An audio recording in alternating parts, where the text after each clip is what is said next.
Oke, bismillahirrahmanirrahim. Assalamualaikum warahmatullahi wabarakatuh. Ketemu lagi dengan saya Ahmad Azharin di kelas pengenalan pola.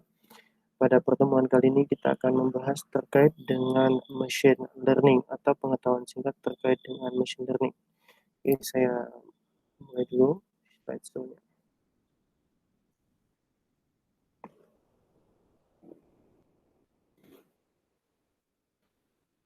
Oke,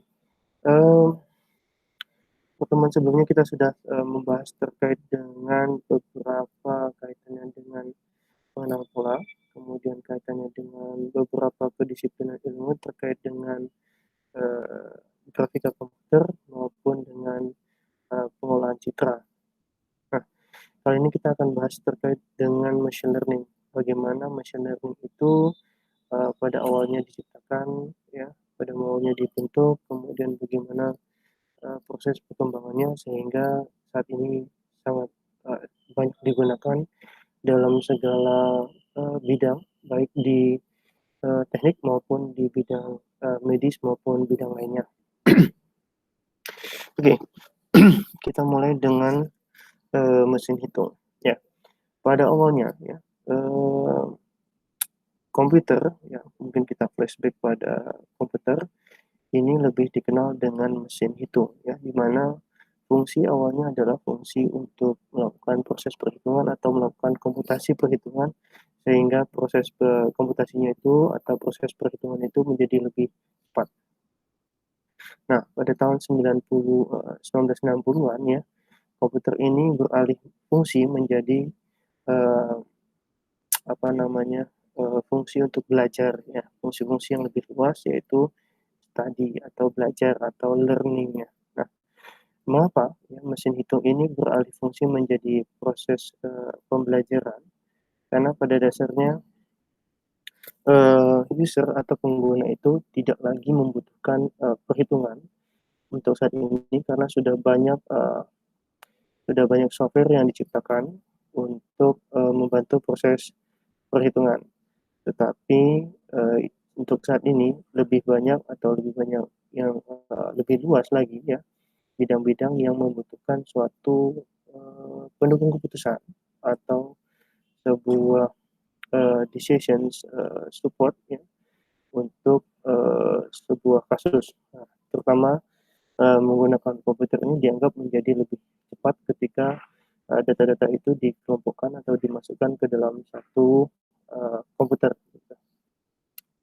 Nah, sehingga disinilah mesin hitung beralih fungsi menjadi mesin belajar, ya, di mana suatu program komputer dikatakan oleh misal ini dikatakan belajar dari pengalaman, ya, yang berhubungan dengan tasking atau tugas T dengan ukuran performansinya adalah P. Nah, dikatakan belajar jika performansinya ini pada setiap tugas ini meningkat seiring dengan meningkatnya satu pengalaman E atau dengan inputan pengalaman E. Nah, ini perlu kita pahami bahwa komputer ini merupakan suatu mesin yang sifatnya adalah dumb atau mesin kosong, ya, yang tidak ada pengetahuan sama sekali, kemudian dimasukkan atau diimplementasikan menjadi satu mesin yang diupayakan memiliki pengetahuan yang sama dengan manusia.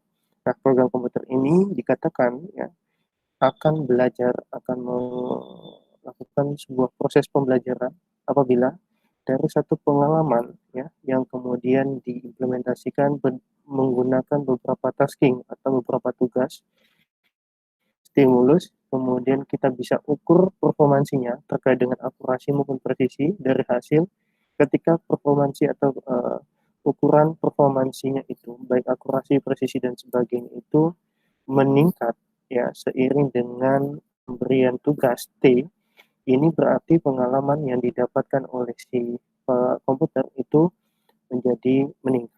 Nah, ketika performansi pada setiap tugas T meningkat dengan adanya pengalaman E, berarti menunjukkan bahwa program komputer ini menjadi suatu pembelajaran. Nah, jadi suatu mesin yang ikut belajar, ya, mesin yang sudah mempelajari apa yang diinginkan atau yang dialami oleh manusia. Nah, apa tugasnya T itu? Tugas T-nya itu sebagai stimulus, sebagai sebuah tugas agar si komputer itu bisa eh, apa namanya memahami ketika terdapat beberapa case atau beberapa aksi, ya, maka yang dilakukan adalah dengan melakukan eh, feedback tertentu begitu. Jadi harapannya adalah performansi yang diperoleh ya oleh si komputer ini meningkat seiring dengan meningkatnya tugas atau tasking tiap T, kemudian dengan pengalaman yang diperoleh atau experience. Nah, kemudian kita lanjut pada era machine learning ya, di mana era machine learning ini perkembangannya termasuk tergolong cepat ya, hanya dalam periode dasawarsa atau 10 tahun. Nah, sejak tahun 1980-an, berbagai program komputer memiliki kemampuan belajar, mulai dari Alvin, Autonomous Land Vehicle in Neural Networks, ya, sebuah kendaraan yang mampu mempelajari tingkah laku seorang supir atau seorang manusia. Kemudian dari si Alvin ini atau sebuah program ini kemudian mempelajari tingkah laku si sopir ini dalam beberapa menit, ya. Kemudian dia mampu mengadaptasikan apa yang dilakukan oleh si supir itu. Jadi sehingga Alvin ini mampu menjalankan kendaraan ya secara otomatis tanpa ada manusia. Jadi sehingga yang dilakukan Alvin ini adalah salah satu penerapan dari machine learning. Nah, kemudian beralih fungsi pada ImageNet, di mana sebuah basis data citra, ya, sebuah basis data citra terkelompok ke dalam ribuan kelas yang digunakan untuk pembelajaran mesin berskala besar sehingga mampu melakukan klasifikasi citra dengan akurasi tinggi. Nah, ImageNet ini untuk sampai tahun 2010 ini masih sangat banyak digunakan ya terkait dengan penggunaan jutaan citra atau puluhan juta citra ya yang nantinya akan dikelompokkan ke dalam satu kelas tertentu begitu. Nah, kemudian beralih lagi ke DragonSpeak. DragonSpeak ini adalah sebuah program yang mampu belajar mengenali sinyal ucapan manusia dengan akurasi yang cukup tinggi. Nah, dalam kurun periode 10 tahunan atau dasawarsa, komputer dengan kemampuan belajar sudah sangat berkembang pesat. Dengan dukungan perangkat teknologi IoT, ya, Internet of Things, komputer dengan kemampuan belajar akan berkembang lebih pesat dan semakin kuat. Nah, ada 3 era machine learning ya. Pertama adalah era sebelum 1980, kemudian ada era 80-an, kemudian era 90 sampai sekarang. Nah, kita perlu membahas mungkin terkait dengan perkembangan dari masa ke masa ya. Pada era 1980, sebelum 1980, ini hampir semua metode machine learning melakukan pembelajaran untuk menghasilkan sebuah linear decision surface ya, atau menggunakan keputusan secara linear. Nah, kemudian pada era 80-an yang paling terlihat adalah penggunaan pembelajaran non-linear, yaitu menggunakan decision trees learning atau DTL dan ANN atau artificial neural network. Kemudian era 90 sampai sekarang, era ini banyak mengembangkan metode-metode pembelajaran non-linear ya, yang berbasis pada computational learning theory. Nah, dari era ini sebenarnya banyak hal yang bisa kita simpulkan ya, bahwa ternyata penggunaan machine learning itu sudah banyak dilakukan, sudah banyak dikembangkan, sudah banyak diterapkan ya dari tahun sebelum 1980 hingga saat ini. Nah, kemudian apa sih sebenarnya tujuan dari pembelajaran mesin? Bagaimana mesin itu akhirnya bisa belajar, kemudian bagaimana dia bisa mengelompokkan sesuatu, mengelompokkan data ke dalam kelas-kelas tertentu. Maka kita perlu mengetahui bagaimana klasifikasi metode machine learning ya. Nah, berdasarkan klasifikasi metodenya, machine learning ini memiliki 5 ya, 5 kelas ya. Itu ada pertama adalah berdasarkan dampak yang diharapkan oleh pengguna, kemudian berdasarkan input dan output discrete atau continue, kemudian berdasarkan cara kerja offline atau online, kemudian berdasarkan kemudahan interpretasi, dan terakhir adalah berdasarkan metode inferensi induktif maupun deduktif. Nah, mungkin yang akan kita pelajari terkait ini adalah bagaimana penggunaan metode klasifikasi ini disesuaikan dengan kelasnya, ya. Klasifikasi machine learning ini digunakan atau sesuai dengan apa yang diinginkan. Nah, pertama kali yang akan kita bahas adalah berdasarkan dampak yang diharapkan oleh pengguna. Ya, di sini tentu ada beberapa kelas yang mungkin yang sudah kalian ketahui adalah pertama adalah supervised, kemudian ada unsupervised, kemudian ada reinforcement learning, kemudian ada transduction, dan learning to learn. Ya. Nah, di gambar sebelah kanan itu kita bisa lihat adanya tiga kelas, ya, tiga klasifikasi. Pertama adalah supervised learning, kemudian unsupervised learning, dan terakhir adalah reinforcement learning. Nah, yang paling terlihat ketika kita menggunakan supervised learning ini adalah usernya berperan dalam validasi input dan output. Kualitas hasil pembelajaran bergantung pada kesesuaian input dan output yang diberikan. Algoritma ini membangkitkan suatu fungsi yang gunanya adalah untuk mapping atau untuk memetakan input ke output. Nah,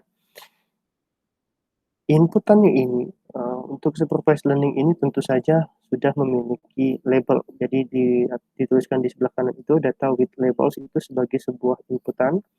Kemudian diterapkan sebuah metode supervised learning. Kemudian diharapkan mendapatkan satu output berupa pemetaan kelas, ya, berupa pemetaan suatu kelas. Nah, seperti yang sudah disampaikan, kualitas hasil pembelajaran ini bergantung pada kesesuaian input dan output yang diberikan. Jadi output dan inputnya sudah ditentukan oleh si pengguna. Inputnya ditentukan oleh pengguna, kemudian outputnya adalah sesuatu yang diharapkan oleh si pengguna. Proses validasinya tentu saja memiliki satu error, ya, sehingga error itu nantinya menjadi satu evaluasi yang perlu dikembangkan untuk untuk mendapatkan satu hasil yang bisa lebih baik atau lebih optimal. Nah, karena user sangat berperan dalam validasi input dan output, tentu saja algoritma ini merupakan algoritma yang jenis pembelajaran terawasi atau pembelajaran supervised atau pembelajaran terbimbing. Ya. Jadi dia perlu bimbingan dari manusia. Tanpa bimbingan manusia, tanpa pengetahuan dari manusia, maka pembelajaran ini sifatnya tidak optimal. Ya. Jadi tidak berlaku, tidak layak. Nah, algoritma ini biasanya digunakan untuk menyelesaikan masalah-masalah klasifikasi maupun regresi. Bagaimana tingkah laku dari suatu fungsi yang memetakan suatu vektor n, ya, dalam ke dalam satu atau lebih kelas, ya, yang diinginkan oleh user. Hanya dengan melihat contoh dari pasangan input atau output dari fungsi tersebut yang diinginkan atau yang sudah ditetapkan oleh si pengguna. Kemudian untuk unsupervised learning. Nah, unsupervised learning ini tentu saja data-datanya dipelajari hanya berupa inputan tanpa label kelas. Ya, di sini sudah disebutkan bahwa data without labels. Nah, kemudian menjadi suatu inputan, kemudian diterapkan satu metode unsupervised learning, lalu dihasilkan suatu kelas atau suatu cluster gitu, atau suatu pengelompokan kelas-kelas tanpa label atau yang biasa dikenal dengan cluster. Nah, algoritma ini memodelkan sekumpulan input secara otomatis tanpa ada panduan berupa output yang diinginkan. Data-data dipelajari hanya berupa input tanpa label kelas. Algoritma ini biasanya digunakan untuk masalah clustering atau clusterisasi, di mana kita akan diberikan sebuah himpunan data, ya, kemudian sebagai sebuah masukan dan diminta untuk mengelompokkan data ke dalam sejumlah cluster berdasarkan kriteria tertentu. Contohnya pengelompokan cluster berdasarkan tingkat kemiripan suatu kelas, ya, berdasarkan suatu kelas. Jadi misalnya dari satu himpunan data kita memiliki beberapa kelas yang diharapkan, di mana kelas A, B, C misalnya, di mana kelas A itu merupakan kumpulan himpunan data yang memiliki kemiripan untuk setiap masing-masing data gitu. A. Jadi kemudian ketika dia berbeda dengan A, dia akan masuk pada kelas B atau kelas C. Kemudian untuk reinforcement learning ini, algoritma ini mempelajari aksi, kemudian akibat, dan feedback dari satu hasil pembelajaran. Jika kita lihat pada inputan di sini bahwa dia merupakan suatu stage atau satu kondisi, dan aksi, ya, di mana akan menjadi sebuah inputan dan diterapkan pada satu metode reinforcement learning. Nah, reinforcement learning ini sifatnya nanti akan melakukan evaluasi, ya, baik dari kesalahan yang dilakukan oleh metode maupun kesalahan dari inputan data, sehingga reinforcement ini sifatnya juga bisa memperbaiki dari hasil yang sebelumnya. Harapannya output yang diberikan adalah output yang cukup optimal. Karena algoritma ini mempelajari suatu kebijakan, suatu hasil kesimpulan pembelajaran, bagaimana melakukan aksi berdasarkan hasil pengamatan terhadap lingkungan yang ada. Setiap aksi menghasilkan akibat bagi lingkungan tersebut, dan lingkungan memberikan umpan balik atau feedback untuk membantu algoritma tersebut. Sedangkan transduction learning, ya, ini sifatnya mirip dengan supervised learning. Algoritma ini memprediksi output baru berdasarkan training input, training output, kemudian testing output, ya, yang tersedia selama pembelajaran. Jika kita lihat di sebelah kiri bahwa pada sebelah kiri itu merupakan satu inductive classifier, sedangkan di sebelah kanan itu adalah transductive classifier. Di sebelah kiri itu sama seperti keadaannya adalah supervised learning, sedangkan di sebelah kanan adalah yang dilakukan oleh transduction learning. Nah, kemudian yang selanjutnya adalah kita akan belajar terkait learning to learn. Nah, algoritma ini mempelajari bias induktif, ya, bias induktif sendiri berdasarkan pengalaman-pengalaman sebelumnya, sehingga nanti akan ada lakukan data bias checking. Nah, sehingga hasil yang diharapkan adalah hasil yang optimal untuk perbaikan dari output yang akan dihasilkan. Kemudian setelah kita mengetahui berdasarkan keinginan user, ya, selanjutnya kita akan melanjutkan berdasarkan input dan output. Nah, hal ini kita akan belajar terkait dengan kategori discrete maupun continue, ya. Jadi berdasarkan input dan output, klasifikasi metode machine learning ini bisa dibedakan menjadi dua. Pertama adalah discrete dan continue. Nah, kalau kalian lihat di sebelah kanan ini, ya, sebelah kanan itu ada dua, discrete dan continuous. Di mana hal yang paling mudah adalah ketika sejumlah algoritma pembelajaran menerima input, ya. Nah, ketika dia datanya sifatnya adalah data dengan bilangan bulat, ya, atau bilangan konkret, itu bisa dikatakan adalah suatu data discrete. Kemudian atau tepat, ya, tepat, bulat, kemudian tidak berkoma, itu sifatnya adalah data discrete. Kemudian jika dia pada data dengan rentang atau relevansi tertentu dan sifatnya memiliki kompleksitas yang diukur, ya, berdasarkan interval waktu tertentu, maka disebut dengan continuous. Nah, sebelah kanan itu bisa dilihat perbedaan antara discrete dan continuous. Contohnya misalnya di satu kasus bahwa height dan age-nya itu ketika seorang dengan usia tertentu, ya, misalnya usia balita, itu memiliki tertinggi maksimal adalah tinggi tertentu. Kemudian misalnya kita punya 10 orang dengan 10 pengukuran umur yang berbeda, maka kita akan mendapati tinggi, ya, ukuran tinggi yang tepat sama dengan jumlah dengan age-nya. Sedangkan pada continuous itu tidak berbeda seperti itu, ya. Jadi ketika dia pada age tertentu, pada umur tertentu, bisa jadi dia mengalami perkembangan. Jadi ketika kita punya rentang umur dari 5 tahun sampai dengan 10 tahun misalnya, ya, maka akan banyak mengalami data yang berkembang, sehingga dari 5 tahun sampai 10 tahun itu ada yang tinggi, ada yang rendah, ada yang pendek dan sebagainya, sehingga menjadi data yang sifatnya continuous. Nah, pengklasifikasian metode machine learning ini berdasarkan input output ini merupakan kaitannya dengan beberapa sejumlah algoritma pembelajaran yang biasanya menerima input yang bersifat discrete dan menghasilkan model yang mengeluarkan model atau outputnya discrete juga. Ada juga yang sebagian lain pembelajaran menerima inputnya continue dan menghasilkan model yang mengeluarkan output discrete maupun continue. Contohnya adalah begini, decision tree learning itu termasuk dalam pembelajaran discrete. Sedangkan artificial neural network atau ANN itu termasuk dalam pembelajaran continue. Nah, sedangkan algoritma SVM ini menerima inputannya continue atau campuran ya, continue. Kemudian outputnya bisa dua ya, hanya dua kelas, sehingga ini outputnya hanya discrete. Jadi inputannya continue, sedangkan outputnya adalah discrete. Nah, ini perlu kita pahami lagi. Nah, ini kaitan tadi dengan discrete dan continue ya, di mana data discrete melibatkan bilangan bulat dan konkret yang ditentukan dengan menghitung, sedangkan data continue melibatkan bilangan kompleks yang diukur dalam interval waktu tertentu. Dicontohkan di atas ini ya, di gambar paling atas, ketika gambar A ya, sebuah pelatih ingin mengumpulkan data terkait dengan pemain ya, baik dari sisi umur maupun dari sisi tingginya. Nah, setiap uh, apa namanya, setiap plot yang dihasilkan dari grafik ini menunjukkan bahwa uh, pemain dengan umur ya, pada dengan jumlah pemain tertentu itu menghasilkan umur yang tepat sama dengan hasilnya. Jadi misalnya several playernya itu ada 7, maka yang dihasilkan adalah 7 umur dan 7 tinggi.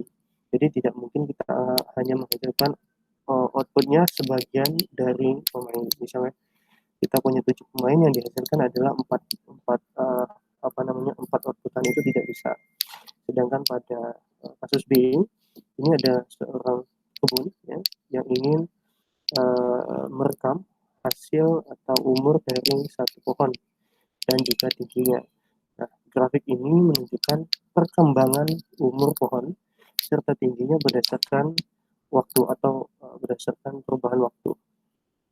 Nah, yang di atas itu disebut dengan data discrete, sedangkan yang di bawah itu adalah data continue. Jadi semoga bisa dipahami ya. Kemudian untuk berdasarkan cara kerja online maupun offline. Nah, algoritma ini menggunakan data untuk membangun model secara offline atau batch learning namanya, atau memperbaharui model secara terus-menerus atau secara continuous atau online ya. Nah, pada offline learning yang biasa kita sebut dengan batch learning, Anda bisa menggunakan sebagian atau semua data untuk proses pembelajaran atau sering yang kita sebut dengan pembangunan model ya, atau model building. Jadi sebagian atau semua data kita gunakan untuk proses pembelajaran, itu disebut dengan pembangunan model. Ketika model selesai dibangun, Anda dapat melakukan prediksi pada data-data di masa depan menggunakan model yang dibangun tadi. Nah, kemudian model ini biasanya bisa memberikan performansi yang bagus di awal, namun terus-menerus ketika digunakan akan menghasilkan performansi yang menurun ya, terus menurun seiring dengan waktu. Jika performansi yang dibangun tadi atau yang dibangun oleh model ini sudah rendah atau sudah dikatakan tidak layak, maka akan dilakukan namanya retraining atau pembelajaran ulang. Nah, pembelajaran ulang ini akan menggunakan data-data dan fitur yang relatif baru. Nah, artinya Anda dapat melakukan retraining ini jika hanya Anda memerlukannya. Jadi, kondisi retraining pada offline learning atau batch learning ini dilakukan jika dibutuhkan saja. Jadi kalau kalian lihat di sebelah kanan di traditional batch machine learning, itu adalah suatu proses machine learning atau pembelajaran mesin yang sifatnya sudah bisa dilakukan untuk prediksi, tetapi jika terus-menerus dilakukan, ini akan menurunkan performansinya, sehingga perlu data baru untuk mendapatkan atau untuk melakukan pembelajaran ulang, sehingga didapatkan output yang optimal, output yang mendekati akurasi tinggi ya, sesuai dengan data-data yang diperoleh untuk saat ini. Nah, sedangkan pada online learning, Anda dapat memperbarui modelnya secara kontinu menggunakan suatu data sampel. Enaknya ya, di online learning ini tidak perlu melakukan retraining atau pembelajaran ulang, tetapi kita harus memperbaharui modelnya ya secara berkala atau secara continuous ya, berdasarkan observasi baru. Sebagai contoh, sistem deteksi kebohongan ataupun sistem analisis sentimen. Jadi kita ketika menggunakan dua sistem itu, kita biasanya menggunakan atau mengumpulkan data-data dengan interval waktu tertentu, misalnya dari bulan apa sampai bulan apa, kemudian kita bisa prediksi dengan inputan dengan rentang itu, sehingga didapatkan sentimen atau hasil dari deteksi sistem tersebut ya. Nah, data yang digunakan pada kurun waktu tertentu ya dapat dibangun, ya, digunakan untuk membangun model dan prediksi. Namun, ketika lama-kelamaan luar dari rentang itu atau jauh dari rentang interval pengumpulan data itu, maka bisa jadi hasil performansinya, hasil akurasinya menjadi tidak valid ya, tidak layak lagi, sehingga perlu dilakukan retraining ya. Kemudian selanjutnya berdasarkan mudah atau sulitnya diinterpretasikan. Nah, kalau kalian mungkin pernah menjumpai ya bahwa beberapa algoritma pembelajaran ya menghasilkan model yang mungkin mudah sekali untuk diinterpretasi atau juga mungkin sulit untuk diinterpretasi. Hal ini tentu saja tergantung pada kebutuhannya.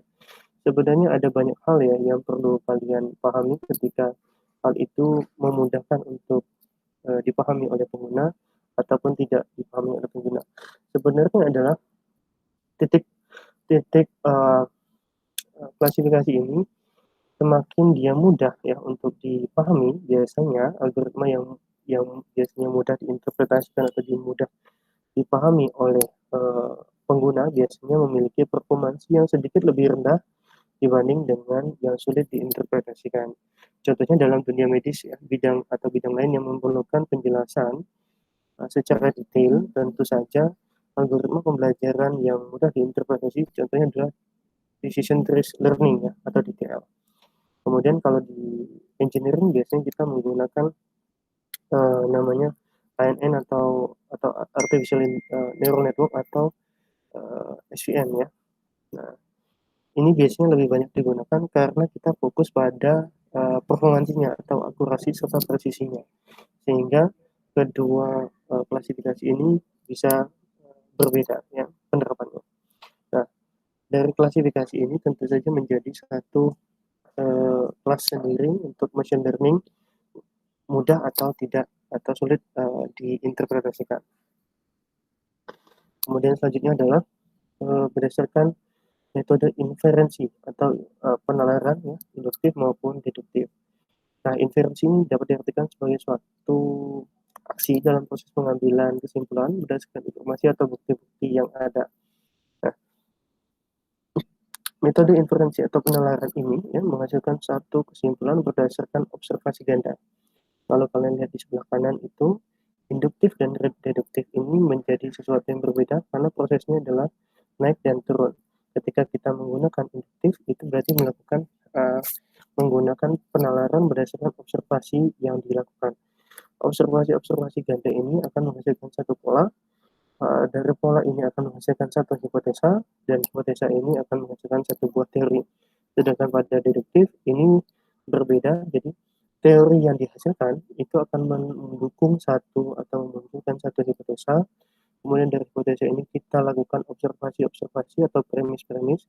Ketika premis A, premis B itu dilakukan, maka akan dilakukan satu buah aksi berupa konfirmasi. Nah, yang berbedanya di sini adalah ketika penalaran itu berdasarkan observasi ganda di awal, maka itu disebut dengan induktif. Sedangkan ketika dia menggunakan premis-premis untuk mendapatkan satu kesimpulan, maka disebut dengan deduktif. Oke ya. Nah, ini contohnya untuk penerapan premis pada deduktif dan induktif ya.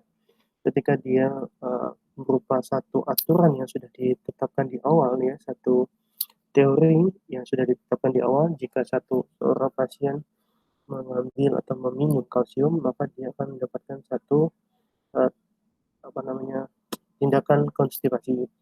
Ya, kasusnya adalah Mr. Smith mengambil atau meminum kalsium, lalu Mrs. Smith itu mendapatkan konstipasi. Sedangkan di induktif dia mendapatkan satu observasi. Ternyata observasi pertama, si Mr. Smith ini mengambil kalsium. Premis kedua dia mengalami konstipasi, sehingga ketika dicocokkan pada satu teori maka didapatkan bahwa dia jika seorang mengambil kalsium dan maka dia kemungkinan besar mendapatkan konstipasi gitu. Nah, selanjutnya begini, taksonomi metode machine learning ini kita kumpulkan ya berdasarkan apa yang sudah kita pelajari dari klasifikasi metode machine learning yang diperoleh di awal ya, baik berdasarkan keinginan pengguna, kemudian input output, kemudian juga ada inferensi, input output dan sebagainya. Nah, ini yang perlu kalian coba pahami ya terkait dengan deduktif, induktif, kemudian baik kombinasi antara deduktif maupun induktif. Nah, di sini bisa dilihat ya bahwa proses di induktif ini ya banyak sekali, terutama pada metode-metode yang sudah kita kenal. Di antaranya adalah regresi, decision tree learning, bias, INN, IBL, instant based learning, unsupervised learning. Di antaranya ada K-means, kemudian ada hierarchical clustering, SOM, ya, kemudian ada deep learning. Di sini ada deep learning, ada CNN juga di dalamnya. Kemudian ada ensemble learning, ya. Kemudian ada juga SVM atau support vector machines. Kemudian ada juga nature inspired computing dan terakhir adalah ada reinforcement learning. Nah, hal-hal ini yang mungkin perlu kalian pahami lebih dalam ya setelah ini. Mungkin kita akan bahas satu persatu sehingga nanti kita bisa memiliki pemahaman yang sama. Oke, untuk pertemuan kali ini saya rasa cukup. Mungkin setelah ini silakan kalian melakukan ya beberapa penggalian atau apa namanya informasi lebih lanjut, pemahaman lebih lanjut terkait dengan taksonomi pada metode-metode machine learning. Hal ini nanti bisa mendukung pemahaman Anda sehingga Anda lebih cepat dalam memahami metode-metode apa ya yang akan digunakan pada kasus tertentu. Ya, begitu. Semoga ini dapat dipahami. Saya tutup sekian. Terima kasih. Alhamdulillah. Assalamualaikum warahmatullahi wabarakatuh.